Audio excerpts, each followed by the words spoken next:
नमस्कार दोस्तों, elementary talks में आपका स्वागत है। आज मैं आपके सामने लेकर आया हूँ आपके अवचेतन मन की शक्ति। इस किताब के बारे में बहुत सुना था मैंने यूट्यूब से, तो मैंने इस बुक को मंगवा लिया है और आज हम इसका चैप्टर वाइज रीडिंग करेंगे। डेली बेसिस पे थोड़ा थोड़ा रीडिंग करेंगे। तो चलते हैं। इसमें मुझको बहुत सारा चीज़ें अच्छा लगा जिसको मैंने अंडरलाइन कर दिया हूँ। सबसे पहले यहाँ पे बहुत ही इम्पोर्टेंट पॉइंट लिखा हुआ है, आपके अंदर निहित खजाना। चलिए शुरू करते हैं। यदि आप अपने मन की आंखें खोलें तो आपको चारों ओर अनंत धन नजर आएगा। आप इस अनंत खजाने को अपने अंदर निहारें। आपके अंदर सोने की खान है जिसमें आप अपनी ज़िंदगी की भव्यता, आनंददायक और भरपूर रूप से जीने के लिए कुछ भी निकाल सकते हैं। कई गहरी निद्रा में हैं क्योंकि वे अपने अंदर मौजूद इस अनंत बुद्धिमत्ता और असीमित प्रेम के बारे में अनभिज्ञ हैं।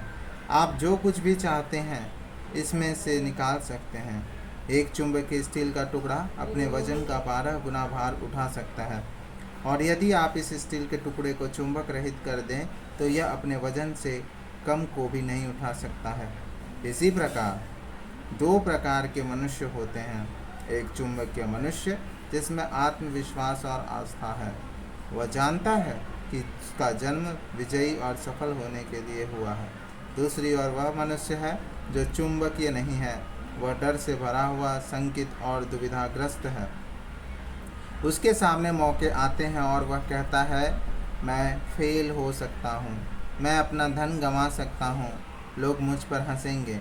इस तरह का मनुष्य अपने जीवन में बहुत आगे नहीं जा सकता क्योंकि उसे आगे जाने में डर लगता है। वह जहाँ है वहीं रहता है। एक चुंबकीय व्यक्ति बने और जन्म जन्मांतर के गूढ़ रहस्य को खोजें और उस पर महारत हासिल करें। दोस्तों, ये जो किताब है ना, ये जोसेफ मर्फी के द्वारा लिखी गई है। बहुत ही इम्पॉर्टेंट पॉइंट इसमें दो लग रहा मुझे, जैसे कि आपके अंदर ही है सारा खजाना, यानी कि जितना भी टैलेंट है वो किसी और के पास नहीं, सिर्फ आप ही के अंदर है। वो आप अगर बाहर में किसी और लोगों के पास खोजने के लिए जाते हैं तो वो वहाँ नहीं मिलेगा। या आप अगर चाहते हैं कि कोई मेरा हेल्प करेगा, कोई ऐसा अवतार आ जाए जो मेरे ज़िंदगी को संवार देगा, सजा देगा, जैसे कि बहुत जन होते हैं कि वो अगर मेरी ज़िंदगी में नहीं आई तो मैं नहीं रह पाऊँगा, ऐसा। तो इस तरीके की जो सोच होती है वो इस चीज़ को बताया गया है कि जो भी चीज़ आप बाहर खोज रहे हैं वो बाहर नहीं है, सारा चीज़ आपके अंदर है। कोई कहता है कि मेरे पास नौकरी आ जाएगा तो मैं सुखी हो जाऊंगा, कोई कहता है कि मेरे पास अच्छा मकान आ जाए तो मैं सुखी हो जाऊंगा, कोई कहता है कि मेरे पास अच्छी गाड़ी आ जाए, अच्छी बंगला आ जाए, कोई कहे कि मेरे पास एक अच्छा साथी हो जाए तो मैं जीवन में खुश हो जाऊंगा। नहीं दोस्तों, नहीं, ऐसा कुछ भी नहीं है। इस बुक को ही ऑथेंटिक मानकर अगर आप देखेंगे तो आपको पता चलेगा। इसके आगे भी हम जैसे जैसे पढ़ते जाएंगे बहुत सारे इंपॉर्टेंट पॉइंट्स हम लोगों को नज़र आएगा। आगे समझते हैं।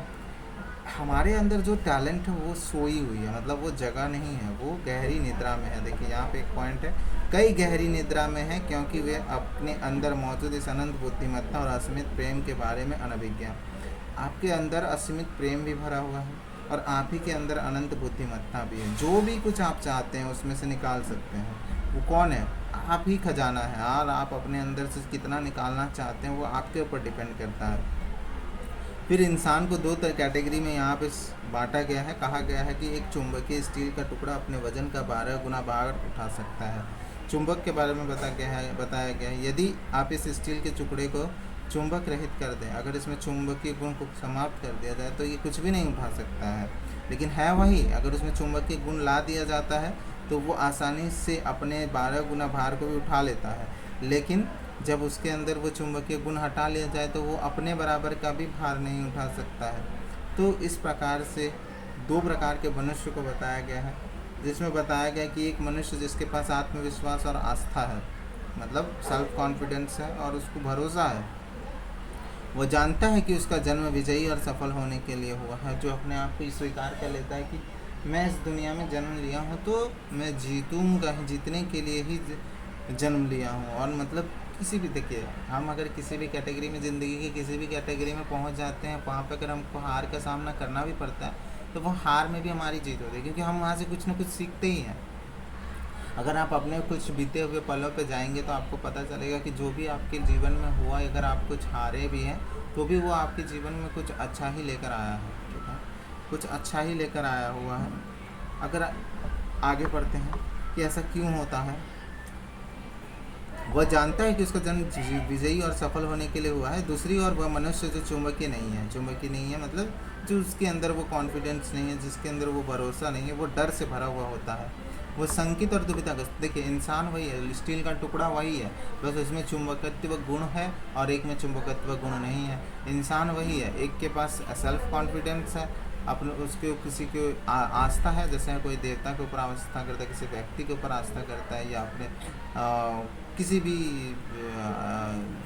जो क्या कहते हैं महात्मा, किसी भी महात्मा महान पुरुष के ऊपर उनका आस्था होता है या उनके मार्गदर्शन पर चलते हैं, तो ये आस्था उनके पास नहीं होगा। जो क्या होंगे, चुंबकीय व्यक्ति नहीं होंगे। वो डर से भरा हुआ होगा, हर बात पे सोचेगा क्या होगा क्या नहीं होगा, वो शंकित होगा, हर बात पे उसे शंका आएगी, शायद मैं ये नहीं कर सकता, शायद मुझसे नहीं हो पाएगा, और हर समय वो दुविधा से भरा हुआ रहेगा, क्योंकि उसके मन में हर समय क्या भरा हुआ, डर भरा हुआ। हर एक कदम को उठाने से पहले वो डरेगा। उसके सामने मौके आते हैं और वह कहता है कि मैं फेल हो सकता हूँ, देख रहे हैं, मैं अपना धन गंवा सकता हूँ। वो रिस्क लेना ही नहीं चाहता, उसको लगता है कि अगर मैं बदन लगाऊंगा तो मैं फंस जाऊंगा। तो उसको इस बात को समझना होगा कि मैं अगर किसी चीज़ के सामने जाता हूँ, अगर मैं वहाँ फेल भी हो जाता हूँ तो भी मैं सक्सेसफुल हूँ। यही बात इसमें कहा गया है कि एक चुंबकत्व मनुष्य है जो आत्मविश्वास से भरा, उसके ऊपर आत्मविश्वास है। हम कभी भी हारते नहीं हैं, हम जीतने के लिए ही पैदा हुए हैं। जो फर्स्ट टाइम जो हम कुछ भी काम करते हैं तो उसमें जो तकलीफ़ होती है उससे हम सीखते हैं। कुछ परसेंटेज हम कर पाते हैं, कुछ परसेंटेज नहीं कर पाते हैं, और धीरे धीरे बार जब हम करते जाते हैं उसके बाद एक चीज़ होती है जो हम सीख पाते हैं, सारा चीज़ कंप्लीट हो जाता है। इसके बाद आते हैं, एक चुंबकत्व व्यक्ति बने और जन्म जन्मांतर के गूढ़ रहस्य को खोजें और उस पर महारत हासिल करें। तो इस बुक में यही बात कहा गया है कि आप अपने आप को चुंबकीय गुण वाला व्यक्ति बनाएं और ये जो रहस्य है इसको खोते हैं। चलिए आगे बढ़ते हैं, आते हैं आपके विचार से प्राचीन काल का मुख्य रहस्य क्या है। ये ऑथर पूछ रहे हैं कि आपके विचार से प्राचीन काल का मुख्य रहस्य क्या है। क्या ये परमाणु शक्ति का रहस्य है, क्या ये तापीय नाभिकीय ऊर्जा है, या न्यूट्रॉन बम, या ग्रहों के बीच की यात्रा है। नहीं, इसमें से कुछ भी नहीं है। फिर गूढ़ रहस्य क्या है, ये कहाँ मिल सकता है और इसके साथ संपर्क और इसे कार्यान्वित कैसे किया जा सकता है। इन सब का जवाब बहुत सरल है और इसका रहस्य है आपके अवचेतन मन की चमत्कारिक कार्य शक्ति, वह जगह जहाँ व्यक्ति शायद ही खोजते होंगे। हम अपने मन के अंदर नहीं जाते, हम अपने अंदर नहीं जाते, हम अपने आप को एक्सप्लोर करने से रोकते हैं, हम अपने आप को एक्सप्लोर करना ही नहीं चाहते हैं। दोस्तों आज यहीं तक रखते हैं। अगर आपको ये चीज़ अच्छा लगा होगा तो please like and share and subscribe करिए और इस चैनल को आगे बढ़ाइए। फिर हम नेक्स्ट डे हम लोग नेक्स्ट वीडियो में इसके आगे जो आपके अवचेतन मन की अद्भुत शक्ति उसको भी डिस्कस करेंगे, कैसे अद्भुत शक्ति है ये मन की, अवचेतन मन की शक्ति, और इसको हम धीरे धीरे करके आगे बढ़ाएंगे और कंप्लीट करेंगे। Thank you.